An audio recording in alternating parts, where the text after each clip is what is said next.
Hello दोस्तों, स्वागत है आप सभी का आपका अपना चैनल इस क्लासेज में। दोस्तों आज हम लोग क्लास 12 बायो का चैप्टर नंबर 5 है वंशागति और विविधता के सिद्धांत। इस चैप्टर का हम लोग सब्जेक्टिव क्वेश्चन देखने वाले हैं। अगर आप लोगों ने इससे पहले का वीडियो नहीं देखा है तो डिस्क्रिप्शन में उनका लिंक दिया गया है, वहाँ से आप लोग देख सकते हैं। और बायोलॉजी के पूरे चैप्टर का MCQs कंप्लीट हो चुके हैं। अगर वो भी सेशन आप लोगों ने नहीं देखा है तो उनका भी लिंक दिया गया है डिस्क्रिप्शन में, वहाँ से देख सकते हैं। तो इस सेशन में हम लोग चैप्टर नंबर 5 का सब्जेक्टिव क्वेश्चन देखने वाले हैं और इसमें कुछ ऐसे क्वेश्चन हैं जो बोर्ड एग्जाम में पूछे जाते हैं। ये सब क्वेश्चन मोस्टली इंपॉर्टेंट है। तो दोस्तों अंत तक बने रहिए, वीडियो को स्किप मत कीजिए और इस वीडियो को ज़्यादा से ज़्यादा अपने दोस्तों में शेयर करिए। और अभी तक आप लोगों ने हमारे चैनल सब्सक्राइब नहीं किया तो प्लीज़ वीडियो को लाइक करें, चैनल को सब्सक्राइब करें और बेल आइकन को दबा दें। तो चलिए इस सेशन को शुरू करते हैं। तो हमारा फर्स्ट क्वेश्चन है, मेंडल द्वारा प्रयोग के लिए मटर के पौधे को चुनना था, क्या लाभ हुआ। मतलब मेंडल के प्रयोग में जो मटर के पौधे को चुना था मेंडल ने, तो इससे क्या लाभ हुए। मटर के पौधे को चुनने से मेंडल ने सिर्फ मटर के पौधे ही क्यों चुने, ये क्वेश्चन आता है हम लोग के पास। तो आइए देखते हैं इनका जवाब। ये क्वेश्चन जो है वो इम्पोर्टेंट है क्योंकि ऐसे क्वेश्चन का संभावना रहता है कि बोर्ड एग्जाम में पूछे जाए। तो चलिए, ये शायद दिख रहा होगा आप लोग को। तो आइए देखते हैं इनका आंसर। तो मेंडल ने अपने प्रयोग में मटर के पौधे को चुना, इनके बहुत सारे लाभ हुए। आइए देखते हैं 6 लाभ देखते हैं। पहला जो है, ये 1 वर्षीय पौधा है। मटर के पौधे सीजन बाय सीजन आते हैं, ये साल में एक बार आते हैं। तो ये जो है वह 1 वर्षीय पौधा है। इसे आसानी से बगीचे में लगाया जा सकता था। मटर के पौधे आप गांव में देखते होंगे, जहाँ पर खेत बाड़ी किया जाता है तो वहाँ पर अधिकतर लोग मटर उगाते हैं, तो वहाँ पे उसे आसानी से उगाया जाता है। और ये साल में ये वर्षीय 1 साल पे ये फसल आता है। तो पहला तो ये लाभ था कि 1 वर्षीय पौधा है और इसे आसानी से लगाया जा सकता है, कहीं भी बगीचे में, खेत में या छोटे से जगह पे कहीं भी लगाया जा सकता है। इसका जो दूसरा हो जाएगा, विभिन्न लक्षणों के वैकल्पिक रूप देखने को मिले। तो मटर के पौधे में डिफरेंस पता करने का बहुत आसान तरीका होता है। इसमें बहुत सारे मटर जो होते हैं वो छोटे आकार का होता है, कुछ बड़ा होता है, तो ये सब आसानी से देखा जा सकता है उसमें। तीसरा जो हो जाएगा, इसके स्वपरागित होने का कारण कोई भी अवांछित जटिलता नहीं आ पाई। मतलब ये जो है वह स्वपरागित है, मतलब स्वयं ही अपने बोल सकते हैं कि अपने लिए नया स्वपरागण मतलब खुद के लिए खाना बनाना, मतलब खुद के लिए। तो ये स्वपरागित मतलब खुद से ही परागित होने का कारण है। इसमें कोई भी अवांछित जटिलता नहीं आ पाई है। चौथा जो है, नर और मादा एक ही पौधे में मिले। मटर के पौधे में नर और मादा एक ही में होते हैं। और पांचवा जो हो जाएगा, यह पौधा आनुवंशिक रूप से शुद्ध था, वह पीढ़ी दर पीढ़ी इसके पौधे शुद्ध बने रहे। इसमें पांचवा जो उनको देखने को मिला, एक तरह से ये आनुवंशिक रूप से शुद्ध था और उसे जब 1 साल उसको एक्सपेरिमेंट किए, फिर नेक्स्ट ईयर देखे, पीढ़ी दर पीढ़ी उसमें कोई भी गड़बड़ी नहीं दिखी। वह पौधा जैसा पहले था वैसा ही था, शुद्ध ही बना रहा। अब लास्ट हो जाएगा, इस पौधे की एक ही पीढ़ी में अनेक बीज उत्पन्न होते हैं। एक जो मटर का छिमी होता है उसके अंदर आप लोग को 5, 6, 7, 10 कभी कभी 9, 10 निकल ही जाते। एक जो कवर होता है उसका इस टाइप का होता है कवर, इसमें बहुत सारे मटर के दाने होते हैं उसमें उपस्थित, तो एक ही में होता है। अनेक बीज उत्पन्न होते हैं एक पौधे में। और एक पौधे में मान लीजिए ये तो लत्ती जैसा होता है ना, ये लथरने वाला पेड़ होता है। जैसे में आप लोग क्या बोलते हैं, लौकी का देखे होंगे, नेनुआ का देखे होंगे, करेला का, तो वो जो है लत्ती टाइप का होता है जो लथरता है, उसमें ही ऐसे करके ये होता है। एक ही पौधे में बहुत सारे देखने को मिलता है। तो ये जो है वह अनेक बीज उत्पन्न करता था, निष्कर्षण निकालने में आसानी रही। तो ये 6 लाभ थे जिनके कारण मेंडल ने मटर को चुना। मटर को चुनने से इनके जो प्रयोग था उसमें कोई भी दिक्कत नहीं आई और ये अपना एक्सपेरिमेंट सफल किए। इनमें ये प्रयोग जो है इनका सफल रहा इन्हीं के वजह से। तो ये 6 थे। तो बढ़ते आगे, नेक्स्ट क्वेश्चन देखते हैं। क्वेश्चन नंबर 2 है, निम्नलिखित में विभेद करें। पहला है प्रभाविता और अप्रभाविता, दूसरा है समयुग्मजी और विषमयुग्मजी, तीसरा है एक संकर और द्विसंकर। तो आइए देखते हैं इसमें डिफरेंट। तो प्रभाविता जो है, इसमें असमान कारकों को जोड़ने में कोई एक कारक दूसरे पर प्रभावी हो जाता है। प्रभाविता जो है बोला गया, इसमें जो असमान कारक होते हैं, मतलब जो समान नहीं, इक्वल नहीं है, उसके जोड़े में कोई एक कारक जो होते हैं दूसरे पर प्रभावी हो जाता है। ये जो है प्रभाविता पर है, मतलब पहले तो वो असमान है, फिर भी वो एक कारक जो है वो दूसरे कारक पर क्या होता है, प्रभावी हो जाता है। लेकिन अप्रभाविता की बात करें तो इसमें असमान कारक के जोड़े में कोई एक कारक दूसरे में छिप या दब जाता है, जिसके कारण वो अप्रभाविता हो जाता है, मतलब वो प्रभावित नहीं कर पाता है। अगर छिप जाएगा तो वो एक दूसरे के सामने जा नहीं पाएगा, अपना इफेक्ट नहीं डाल पाएगा। तो ये हो गए एक। दूसरा देखते हैं, यह संकरण के पश्चात प्रथम पीढ़ी में विप्यासी गुणों के युग में दिखाई देती है। विप्यासी मतलब फिजिकल गुण, तो ये जो है इसमें दिखाई देती है, किसमें, प्रभाविता में। बात करें अप्रभाविता की, तो ये संकरण के पश्चात प्रथम पीढ़ी में विप्यासी गुणों के युग में उपस्थित किंतु प्रकट नहीं होता है, मतलब उसमें उपस्थित तो होता है लेकिन सामने नहीं आता है। तो ये हो गए हम लोग का प्रभाविता और अप्रभाविता के बीच में डिफरेंस। अब देखते हैं समयुग्मजी और विषमयुग्मजी के बीच में डिफरेंस। तो समयुग्मजी, पहले हम लोग समझते हैं कि समयुग्मजी है क्या और विषमयुग्मजी है क्या। आप लोग बचपन में सम संख्या विषम संख्या सुने होंगे, मैथमेटिक्स से थोड़ा तुलना कर रहे हैं, सम या फिर विषम सुने होंगे, सम या विषम तो सुने ही होंगे। हिंदी में भी ये सब वर्ड आते हैं। सम मतलब समान, अगर मान लीजिए एक है तो यहाँ भी एक होगा। विषम मतलब जो समान नहीं है, अगर यहाँ पे एक है तो यहाँ पे 2 होगा, यहाँ पे 3 होगा, इक्वल नहीं हो। तो सम और सम मतलब हो गया कि समान, विषम मतलब डिफरेंट। तो वही बताना है इसमें। कहीं भी अगर आप लोग को माइंड में ये ना हो कि समयुग्मजी का परिभाषा क्या होगा, तो आप सम मतलब समान हो जाएगा, युग्मजी का मतलब आप लोग निकाल सकते हैं कि एक कारक में दोनों जो युग्म होंगे वो समान होंगे। तो ये हो गया हम लोग का समयुग्मजी। इसका एग्जाम्पल जो हो जाएगा T, capital T, small T. यहाँ पे कैपिटल टी और स्मॉल टी नहीं हो सकता क्योंकि ये समान युग्मजी है। दूसरा देखते हैं विषमयुग्मजी। इसमें एक कारक के दोनों विकल्पी असमान होते हैं, जैसे पहला कैपिटल ए, दूसरा जो हो जाएगा capital T capital small T, या फिर कैपिटल ए स्मॉल ए भी ले सकते हैं सिर्फ समझने के लिए। तो ये हो गए हम लोग का एक। इसमें समयुग्मजी मतलब समान, जिसमें दोनों युग्मक जो है एक कारक में दोनों युग्मक समान है। पहला का तो ये हो जाएगा कैपिटल टी।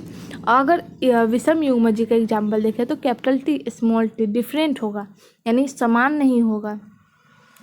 दूसरा देखते हैं, इसमें जनन के समय एक ही प्रकार के युग्मक बनते हैं। इसमें जब जनन होता रहता है तो उस समय केवल एक ही प्रकार के युग्मक बनते हैं, चाहे वो कैपिटल टी हो या फिर स्मॉल टी हो या फिर कैपिटल आर कुछ भी, लेकिन एक ही जैसा बनता है, एक ही प्रकार के युग्मक बनते हैं। लेकिन अगर बात करें विषमयुग्मजी का, तो इसमें अलग अलग प्रकार के युग्मक बनते हैं, चाहे वो कैपिटल आर स्मॉल आर हो या फिर कैपिटल टी स्मॉल टी हो, लेकिन सब में डिफरेंट टाइप का होता है, एक ही जैसा नहीं होता है। तीसरा हो जाएगा, इसकी संतान जनक के समजीनी व समलक्षणी होते हैं, मतलब इसके जो संतान होते हैं, फॉर एग्जांपल आप लोग को बात करें अलैंगिक जनन में जाते हैं, उसमें जो है चाहे वो नर या फिर मादा दोनों भी जाए, लेकिन उसमें उससे जो संतति उत्पत्ति होती है वो जो है अपने जनक के एकदम समान होती है। जस्ट लाइक अमीबा को देखें, ये जो है अमीबा, अगर इससे जो अगर संतति प्राप्त होगी, जस्ट इसके लाइक डॉटर अमीबा बनेगा, वो जो हो जाएगा सेम इसी के जैसा होगा, इसका लक्षण, नकल, फोटोकॉपी सब, मतलब ये अपने जनकों के एकदम समान आएगा।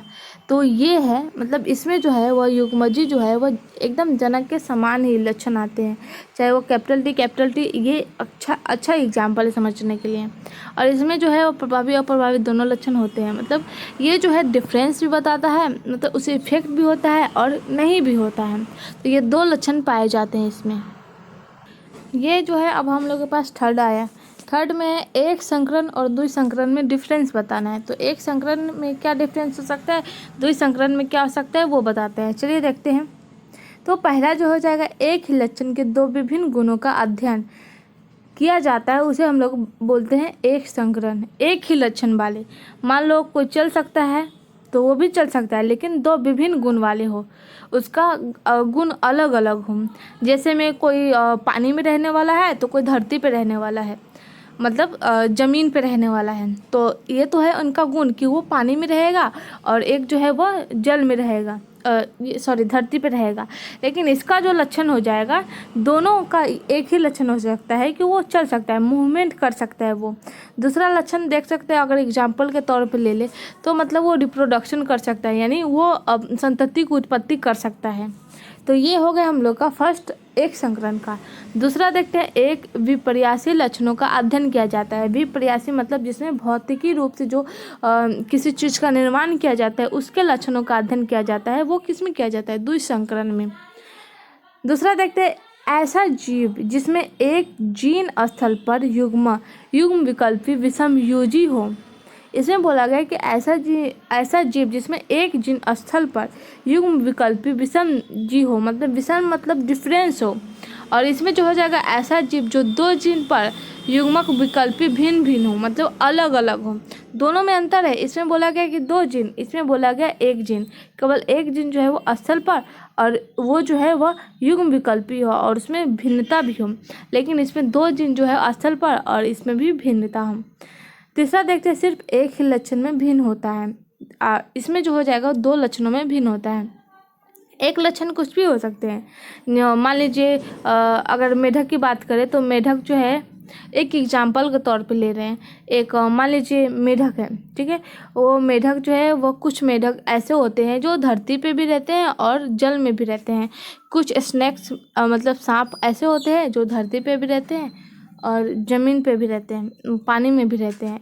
तो इसमें एक ही लक्षण हो गए मेढक और इनके बीच कि मतलब ये दोनों एक ही समान में आ गया। लेकिन अगर बात करें छिपकली की या किसी भी चीज़ का, तो वो पानी में सर्वाइव नहीं कर सकते हैं। तो ये हो गए 2 लक्षणों में भिन्नता हो, मतलब ऐसा कोई लक्षण जिसमें 2 तरह के, ऐसा कोई चीज़ जिसमें 2 लक्षणों में भिन्न हो, मतलब दोनों के लक्षण नहीं मिल सकते हैं। तो ये हो गए इसका डिफरेंस। तो आसानी से आप लोग एग्ज़ाम में लिख सकते हैं हेडिंग डाल करके। तो ऐसे आप लोग को मार्क्स देने में, बोर्ड मेंबर को मार्क्स देने में कोई कठिनाई नहीं हो सकती। ऐसे एग्ज़ाम देंगे तो पक्का आपका पूरा मार्क्स देगा। तो चलिए देखते हैं नेक्स्ट क्वेश्चन। क्वेश्चन नंबर 3 है, कोई द्विगुणित जीन 6 स्थलों के लिए विषम युग्मजी है तो कितने प्रकार के युग्मकों का उत्पादन संभव है। कोई द्वियुग्मित जो जीन होते हैं वह 6 स्थलों के लिए विषम युग्मजी है तो कितने प्रकार के युग्मक उत्पादन संभव है, वो बताना है। तो ये देखते हैं, जब कोई द्विगुणित जीन 6 स्थल के लिए विषम युग्मजी है तो अर्थात किसी त्रिसंकलन मतलब 3 संकर, किसी त्रिसंकर में तुलनात्मक लक्षणों के 3 जोड़े जीन मतलब हो गए टी, आर, वाई, कुछ भी ले ले, ये 3 जीन हो गए। तो ये हो गए हम लोग का क्या हो जाएगा, त्रिसंकरण, यानी 3 जोड़े जीन कारक होते हैं। प्रत्येक जोड़े लक्षण का विसंयोजन दूसरे जोड़े से स्वतंत्र होता है, मतलब प्रत्येक जो जीन होते हैं उसका जो विसंयोजन होता है वो दूसरे जीन, मतलब मान लीजिए एक टी है और एक आर है, तो इस जीन से इसका जो है वह जोड़ा जो है वो स्वतंत्र होता है, मतलब फ्री होता है। तो द्विगुणित जीन जो है वह 6 स्थलों के लिए विषम युग्मजी होगा। इस अवस्था में जो है वह द्वियुग्मित जो जीन होते हैं वह 6 स्थलों के लिए विषम युग्मजी होगा। फॉर एग्जाम्पल ले ले तो लंबा, पीले तथा गोल बीज वाले ये जो है वह शुद्ध जनकों का संकरण है। इसका जो रिएक्शन कराया जा रहा है लंबे पीले और गोल बीज वाले जो है उसका अगर रिएक्शन कराया जाए नाटे हरे और झुर्रीदार बीज वाले से, तो पौधे में कराने पर जो F1 पीढ़ी में जो प्राप्त संकरण होगा लंबा गोल और पीले बीज वाले पौधे की विषम युग्मजीय जो जीन संरचना होगी capital T small t capital R small r capital Y small y होती है। मतलब जब रिएक्शन कराया जाता है तीन ऐसे डिफरेंस, मतलब ऐसा जो स्वतंत्र रूप से भी हो और उसका वियोजन जो है वो दूसरे जोड़े कराए और भी स्वतंत्र रूप से, तो इसमें पीले लंबे गोल और पीले लंबे और गोल बीज वाले से कराया जाता है, तब जाके यहाँ पे जो रिएक्शन बनेगा हम लोग का। और किससे कराया जा रहा है संकरण जो कराया जा रहा है नाटे हरे और झुर्रीदार बीज से कराया जा रहा है, तब यहाँ पे जो प्राप्त हो जाएगा capital T small t capital R small r capital Y small y। तो इस प्रकार से जो है वह युग्मक जो हो जाएगा capital T capital R capital Y। पहला रिएक्शन ये होगा, दूसरा जो हो जाएगा capital T small r capital Y small y ये बनेगा। तीसरा जो बनेगा capital T small r capital Y ये बनेगा। चौथा जो हो जाएगा capital T small r small y, फिर हो जाएगा small t capital R capital Y small t capital R small y small t small r capital Y small t small r capital Y। ये पूरे 8 तरह के बनते हैं। इस तरह से जो है वह पूरे 8 तरह के 8 प्रकार के युग्मक बनते हैं। 8 तरह के बनते हैं। अतः F1 पीढ़ी के सदस्यों के जीन युग्मक का निर्माण जो है वह स्वयं समय के साथ जो है स्वतंत्र रूप से नए नए संयोग से बनते हैं। तो ये हो गए हम लोग का क्वेश्चन नंबर 3 कंप्लीट। बढ़ते हैं आगे। क्वेश्चन नंबर 4 है, एक संकरण क्रॉस का प्रयोग करते हुए प्रभाविता नियम को लिखे। प्रभाविता नियम इंपॉर्टेंट है, ये 2 नंबर या 5 नंबर में पूछे ही जाते हैं, तो ध्यान में रखिए। चलिए देखते हैं इस क्वेश्चन को। तो क्वेश्चन नंबर 4 में क्वेश्चन पूछा गया हम लोग का कि एक क्रॉस, बोला गया है कि एक क्रॉस में जो है बताना है प्रभाविता के नियम को एक क्रॉस का प्रयोग करते हुए। तो आइए देखते हैं। एक ही लक्षण के लिए विपर्यासी पौधे, विपर्यासी मतलब जो फिजिकल रूप से किया जाए, भौतिक रूप से, मध्यम संकरण एक संकर क्रॉस कहलाता है। एक लक्षण के लिए जो भौतिक रूप से जो नियम अपनाया जाता है पौधे के लिए, उसके माध्यम से जो संकरण होता है उसे क्या बोलते हैं? एक संकर क्रॉस। जैसे में देखते हैं मटर के पौधे लंबे हैं उसको T मान लिए, बौने को स्मॉल t मान लिए, तो इसके माध्यम में जब कराया जाएगा क्या संकरण, तो F1 पीढ़ी में सभी पौधे लंबे किंतु विषम युग्मजीय प्राप्त होंगे, यानी कैपिटल T स्मॉल t प्राप्त हो जाएगा। F1 पीढ़ी में लंबेपन के लिए उत्तरदायी का जो कारक हो जाएगा वो हो जाएगा T और बौनेपन के लिए स्मॉल t हो जाएगा। उसी पर प्रभावित होता है, कारक अप्रभावित होता है, अतः F1 पीढ़ी में उपस्थित होते हुए भी स्वयं को प्रकट नहीं कर पाता है। ये जो है कैपिटल T जो है वह उपस्थित तो रहता है F1 पीढ़ी में, लेकिन ये जो है अपने आप को प्रकट उपस्थित होने के बावजूद भी नहीं कर पाता है। सभी F1 पीढ़ी और सभी F1 जो पौधे होते हैं लंबे होते हैं, अतः एक लक्षण को नियंत्रित करने वाला कारक युग्मक में जब एक कारक दूसरे कारक पर प्रभावी होता है। इसमें बोला गया है कि एक लक्षण को नियंत्रण यानी कंट्रोल करने के लिए जब एक कारक जो है वो दूसरे कारक पर प्रभावी होता है तो इसे ही हम लोग बोलते हैं प्रभाविता का नियम। इसका एग्जाम्पल ले ले। इसमें बोला गया कि एक लक्षण को नियंत्रित करने के लिए, मान लीजिए T लक्षण को नियंत्रित करने के लिए जब एक कारक जो है दूसरे कारक पर प्रभावित होता है तो इसे ही हम लोग क्या बोलते हैं? प्रभाविता का नियम। शॉर्टली याद कर लीजिए, एक बार और रिपीट करते हैं। एक लक्षण जो है वो एक लक्षण को नियंत्रित करने के लिए कारक युग्मक में जब एक कारक दूसरे कारक पर प्रभावी होता है उसे क्या बोलते हैं? प्रभाविता के नियम। ध्यान में रखिए। ये क्वेश्चन सॉल्व। बढ़ते हैं आगे। क्वेश्चन नंबर 5 है, ये मोस्ट इम्पॉर्टेंट क्वेश्चन है, 2 नंबर में पूछे जाते हैं।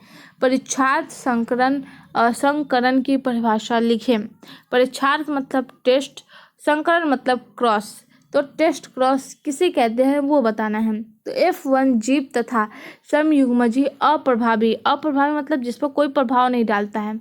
मान लीजिए ये ग्लास है, ठीक है, ये ग्लास को हम एक ठंडे जगह पे रख दिए, हम लोग को लगा कि वहाँ पे सनलाइट आएगा, तो सनलाइट आया नहीं, इस पर प्रभाव नहीं डाला।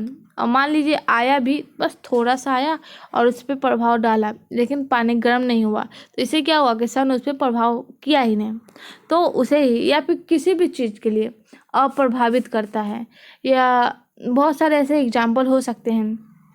तो अप्रभावी लक्षण वाले जीन के माध्यम कराया जाता है, यानी स्मॉल स्मॉल जो दो स्मॉल टी जो रहेगा इसका क्रॉस कराया जाता है। तो इसमें अप्रभावी तो है नहीं, एक कैपिटल एक स्मॉल होना चाहिए था, जो कि सिर्फ स्मॉल है या फिर कैपिटल है, तो कुछ भी हो सकता है। तो आइए देखते हैं, इसमें बताया है कि F1 जीव तथा समयुग्मजीव अप्रभावी लक्षण वाले जीव के मध्य कराया गया संकरण को टेस्ट क्रॉस या फिर परीक्षार्थ संकरण कहलाता है। टेस्ट करने के लिए किसी चीज़ का क्रॉस कराया जाए उसे हम लोग क्या बोलते हैं, परीक्षार्थ संकरण। तो बढ़ते हैं आगे, नेक्स्ट क्वेश्चन देखते हैं। क्वेश्चन नंबर 6 है, आनुवंशिकी के T.H. मॉर्गन के योगदान का संक्षेप में उल्लेख कीजिए। इसमें T.H. मॉर्गन का जो योगदान था आनुवंशिकी के बारे में वो बताना है। तो आइए देखते हैं इनका योगदान क्या क्या था। तो इसका जो फर्स्ट योगदान था, मॉर्गन ने ड्रोसोफिला पर अपने प्रयोग द्वारा सिद्ध किया कि जीन गुणसूत्र पर स्थित होते हैं। ये जो T.H. मॉर्गन जो है वह अपने ड्रोसोफिला का जो प्रयोग किए थे उन्होंने, उनके द्वारा ये सिद्ध किया था कि जीन जो होते हैं वो किस पे, गुणसूत्र पर स्थित होते हैं। दूसरा जो है वह क्रिस क्रॉस वंशागति की खोज की। ये किसने की, मॉर्गन ने की। मॉर्गन ने क्रिस क्रॉस जो वंशागति होती है उनकी खोज की। ये सब क्वेश्चन आप सबके बोर्ड के बेसिस पर भी इम्पोर्टेंट है, और ये सब क्वेश्चन कॉम्पिटिटिव एग्जाम और नीट में भी पूछे जाते हैं। तो ध्यान में रखिए, इस चैप्टर से बहुत सारे ऐसे क्वेश्चन हैं जो बोर्ड एग्जाम, कॉम्पिटिटिव एग्जाम और नीट में लाए ही जाते हैं। तो ध्यान में रखते हुए चलिए बढ़ते हैं। मॉर्गन के द्वारा दो चीज़ अभी हम लोगों ने देखा है, ड्रोसोफिला का प्रयोग जिसमें उन्होंने क्या सिद्ध किया कि जीन गुणसूत्र पर स्थित होते हैं। दूसरा मॉर्गन ने सिद्ध किया कि दूसरा मॉर्गन ने जो है वो क्रिस क्रॉस वंशागति की खोज की।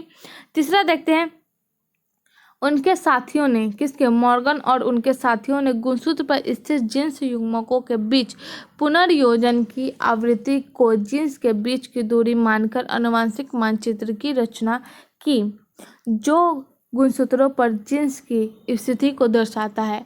आप लोगों ने डीएनए को देखा ही होगा। तो डीएनए जस्ट लाइक डीएनए, इसके अंदर बहुत सारे जीन्स पाए जाते हैं, जो कि इनके हिसाब से वो जो है वह किस पे होता है, गुणसूत्र पर स्थित रहता है।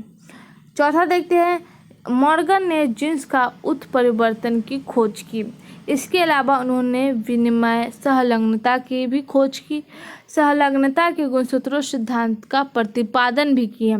मॉर्गन ने अजनकीय जीन संयोजनों के पुनर्योजन का नाम दिया।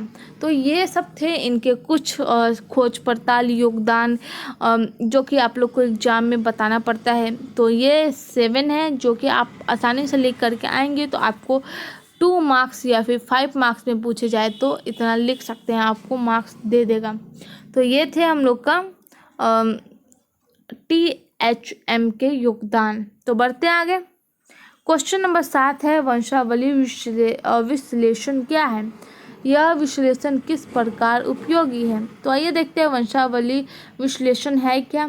तो मानव एक सामाजिक प्राणी है। मानव कहीं भी देखते होंगे आप, अपने सोसाइटी में देखिए या फिर कहीं अदर स्टेट, अदर विलेज, कहीं भी जाए तो आप देखते हैं कि कहीं भी इंसान जो होता है वह एक सामाजिक रूप से होता है। ऐसा नहीं है कि जंगल के बीचों बीच सिर्फ एक ही घर है और चारों तरफ जंगल जानवर लोग रहते हैं, ऐसा शायद ही देखने को मिलता है। तो अभी के समय में आप लोग भी जहाँ होंगे वो सामाजिक रूप से, मतलब एक समाज क्रिएट होगा वहाँ पे, कहीं भी इंसान हो, लेकिन उसका जो ज़िंदगी होती है वह सामाजिक प्राणी जैसी होती है। मानव पर भी आनुवंशिक के नियम अन्य प्राणियों की भांति लागू होते हैं और इन्हीं के अनुसार आनुवंशिक लक्षण पीढ़ी दर पीढ़ी वंशागत होते हैं। प्रकृति के अनुसार जानने के लिए वैज्ञानिकों को जीव जंतुओं पर अनेक प्रयोग किए गए, परीक्षण करने पड़ते हैं, अभी भी कर रहे हैं। मानव के प्रयोगशाला में ऐसे परीक्षण नहीं किए जा सकते। साइंटिस्ट लोग जब भी कोई चीज़ का एक्सपेरिमेंट करते तो अधिकतर जो है वह जीव जंतुओं पर ही करते हैं, मानव पर ऐसा नहीं करते हैं। अतः मानव आनुवंशिकी के अधिकांश जन समुदायों के अध्ययन एवं अन्य जीवों के आनुवंशिकी पर आधारित है।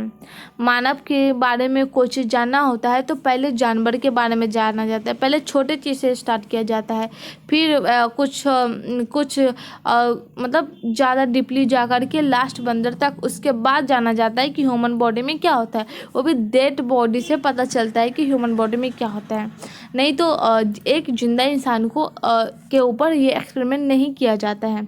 और उसे करने के लिए शायद ही कोई अपना बॉडी दे, क्योंकि सबको अपना अपना जान बहुत प्यारा होता है। तो ये हो गए इनके बारे में, मतलब ये जो वंशावली विश्लेषण होता है, इसमें जो है वो मतलब किसी भी आनुवंशिक नियम का एक्सपेरिमेंट किया जाता है, और ये जो है मानव पर भी निर्भर होता है, और ये जो है पीढ़ी दर पीढ़ी वंशागति होते रहते हैं। और प्राकृतिक के लिए जानने के लिए वैज्ञानिक लोग किस पे एक्सपेरिमेंट करते हैं? जीव जंतुओं पे। मानव पर यह प्रयोग नहीं कर सकते, इसलिए वो जीव जंतु पर ही करते हैं। मानव आनुवंशिकी में वंशावली अध्ययन एक महत्वपूर्ण उपकरण है, जिसका उपयोग विशेष लक्षण, असामान्यता या रोग को पता लगाने के लिए किया जाता है। ये सब जो है वह इसलिए किया जाता है ताकि उसके अंदर जो लक्षण हो, असमानता हो या फिर रोग जो हो, उसको पता लगाने के लिए किया जाता है। तो ये थे हम लोग का वंशावली विश्लेषण। तो आइए देखते हैं नेक्स्ट क्वेश्चन है हम लोग का, निम्नलिखित में उदाहरण सहित समझाइए सहप्रभाविता और अप्रभाविता। ये मोस्ट इम्पॉर्टेंट क्वेश्चन है, इसलिए ये सेशन में लाया गया है। तो यह जब किसी कारक या जीन के युग्मन विकल्पी में कोई भी कारक प्रभावी या अप्रभावी न होकर मिश्रित रूप से प्रभाव डालते हैं, यानी दोनों मिक्स होकर के प्रभाव डालते हैं, तभी इसे हम लोग बोलते हैं सहप्रभाविता। इसके फलस्वरूप F1 पीढ़ी दोनों जनकों में मध्यवर्ती होती है, मतलब दोनों या तो प्रभावी हो उसमें भी और अप्रभावी हो उसमें भी F1 पीढ़ी जो होती है वह उपस्थित होती है, बीच में होती है। एग्जाम्पल में लिया जाए तो मनुष्य के 3 प्रकार के रुधिर होती है। ये भी मोस्ट इंपॉर्टेंट क्वेश्चन है, MCQ में पूछे जा सकते हैं, क्योंकि ये नीट में पूछे जाते हैं कि रुधिर वर्ग कितने टाइप के होते हैं। तो 3 टाइप के होते हैं, A, B और O। A, B उसी को डिनोट कर सकते हैं जो जिसके अंदर A पॉजिटिव या नेगेटिव पाया जाए, B जिसका जैसा लेवल हो, लेकिन O ऐसा होता है जो सभी को रक्त डोनेट कर सकता है, वो रक्त देने वाला होता है। नहीं A देखे नहीं B देखे, वो किसी के साथ भी सेट हो जाता है। इसे O भी बोलते हैं या फिर 0 भी बोलते हैं, आपको जो बोलना है वो देख सकते हैं। जिनका निर्धारण विभिन्न प्रकार से लाल रुधानु को सिकाई करती है, इस रुधिर वर्गों का नियंत्रण आयोजन करता है। क्वेश्चन नंबर 2 अब देखते हैं अपूर्ण प्रभाविता। विपर्यासी लक्षण मतलब भौतिक रूप से किसी चीज़ का अध्ययन करना या फिर भौतिक रूप से उसके लक्षणों के बारे में जानना। तो ये जो है इसमें एक लक्षण दूसरे पर अपूर्ण रूप से, मतलब पूर्ण रूप से नहीं, पूरी तरह से नहीं, मतलब कंप्लीटली नहीं, आधा रूप से या फिर अपूर्ण रूप से प्रभावी होता है, इस घटना को बोलते हैं अपूर्ण प्रभाविता। इसमें जो हो जाएगा मिराबिल्स, जलापा या फिर गुलाब और गुलाब बांस के पौधे, इसका एग्जांपल ले सकते हैं, जिसमें लाल पुष्प व सफ़ेद पुष्प पौधे के मध्य संकरण कराने पर होता है, जिसमें F1 पीढ़ी के जो सभी फूल होते हैं वह लाल या फिर सफ़ेद न होकर के गुलाबी रंग के होते हैं। जबकि इसके अलावा उसमें F2 पीढ़ी कराया जाता है, तब उसमें 1 लाल, 2 गुलाबी और 1 सफ़ेद, तब जाके हम लोग के पास जो आ जाएगा 1:2:1 युक्त पौधे प्राप्त होते हैं। तो ये आ जाते हैं हम लोग के पास F2 से प्राप्त संकरण। क्वेश्चन नंबर 9 है बिंदु उत्परिवर्तन क्या है, उदाहरण दे। तो बताना है कि बिंदु उत्परिवर्तन है क्या। तो DNA के किसी एक क्षार युग्म या फिर न्यूक्लियोटाइड क्रम के होने वाला परिवर्तन क्या कहलाता है, बिंदु उत्परिवर्तन। इसका जो एग्जाम्पल हो जाएगा हर्षियाकार कोशिका अरक्ता। तो ये हो जाएगा इसका एग्जाम्पल। क्वेश्चन नंबर 10 इंपॉर्टेंट है, वंशागति के क्रोमोसोमवाद को किसने प्रतिपादित किया, सटन व बोबेरी ने। ये MCQs के लिए आपको हेल्प करेगा, MCQs में ये पूछे जाते हैं। क्वेश्चन नंबर ये जो है आप लोग को कमेंट में बताना है कि आनुवंशिकी के जनक किसे कहा जाता है। तो आज का सेशन यहीं तक है। आई होप ये सेशन आप सबको पसंद आया है। पसंद आया तो लाइक करें, चैनल को सब्सक्राइब करें और बेल आइकन को दबा दें और इस वीडियो को ज़्यादा से ज़्यादा अपने दोस्तों में शेयर करिए और कमेंट में इस क्वेश्चन का आंसर बताइए। आज के लिए बस इतना ही। धन्यवाद।